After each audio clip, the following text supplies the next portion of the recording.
Hi friends, இன்றைக்கி நம்ம சேனலில் ரொம்பவே ஈஸியான ஒரு வாழைக்காய் ஃப்ரை ரெசிபி தான் பார்க்க போகிறோம். வாழைக்காவோட தோலெல்லாம் எடுத்துகிட்டு இதை மாதிரி கட் பண்ணிக்கோங்க. தண்ணியில் உப்பு மஞ்சத்தூளும் போட்டு வாழைக்காவை ஒரு 2 நிமிஷத்துக்கு நல்லா பாயில் பண்ணி எடுத்துக்கலாம். வாழைக்காய் ஃப்ரை பண்ணுறதுக்கு மசாலா ரெடி பண்ணிக்கலாம்.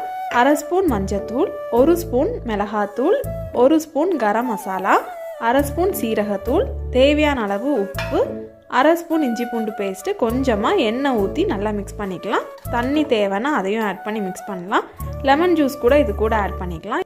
வாழைக்காவை நல்லா மசாலாவில் மிக்ஸ் பண்ணி ஒரு 10 நிமிஷத்துக்கு அப்புறமா நான் தவா ஃப்ரை பண்ணி எடுக்கிறேன். நம்ம ஃப்ரை பண்ண போது கொஞ்சமாக கருவேப்பிலையும் இதுக்கு மேலே தூவினா ரொம்ப வாசனையாக இருக்கும். இதை நீங்களும் ட்ரை பண்ணி பாருங்கள். இதை மாதிரி வாழைக்காய் ஃப்ரை பண்ணிவிட்டு நம்ம வெரைட்டி ரைஸ் கூட சாப்பிட்டா ரொம்பவே சூப்பராக இருக்கும். இதை ட்ரை பண்ணி பார்த்துட்டு எப்படி இருக்குன்னு கமெண்ட் செக்ஷனில் சொல்லுங்கள். இன்னொரு வீடியோவில் சந்திப்போம். பாய்.